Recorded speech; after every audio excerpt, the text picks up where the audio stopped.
This week we're going to go a little bit high level and talk about the customer experience, or more specifically, the customer journey. Now, your customer journey is essentially a roadmap detailing how a customer becomes aware of your brand, their interactions with your brand, but then beyond. It's not just a transaction, it's the full experience of being a customer. And the premise of this discussion is that if you fully understand your customer journey, you'll have the ability to create a better experience for your customer and therefore create more value in your business. And you can do this by understanding each touch point within the customer journey and systematically improving each one so that you create a seamless and enjoyable customer experience. So let's look how you might go about mapping your customer journey. Now, here on the board we have what we call the data model: discovery, activation, transaction and advocacy. And these are the broad stages, but within these stages there should be many touch points. So first up is discovery, and this is the awareness stage. So simply put, how are your customers finding your business? What channels will reach your customer or potential customer? What marketing and advertising will they come into touch with? Maybe a referral from a friend or colleague.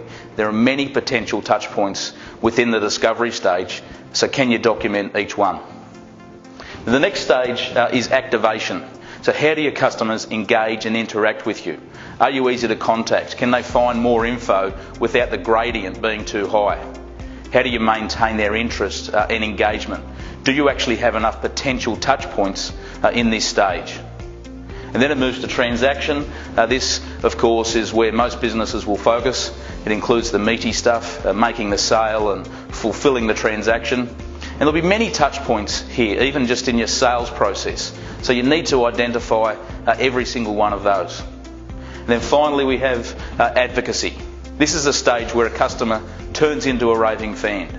So following a sale, now that you have a customer, how do you retain them and turn them into loyal advocates for your business? By many accounts, it's about 6 or 7 times more expensive to win a new customer than to retain an existing one, which is why this aspect of the life cycle is just so important. So what are the touch points in your after-sales service? Maybe your warranty claims. Do you check in with your customers on a regular basis? What happens in post-sale communication? Do you request testimonials perhaps?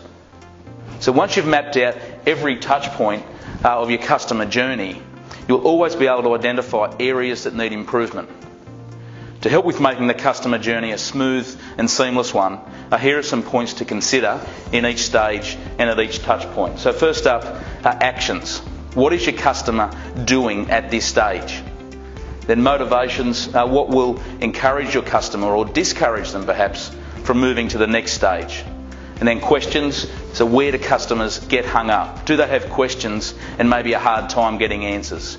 And then finally, obstacles. So what obstacles do customers confront in each stage? What may cause them to give up and not complete the whole cycle? So that's a pretty simple structure to help you map out and challenge your customer journey.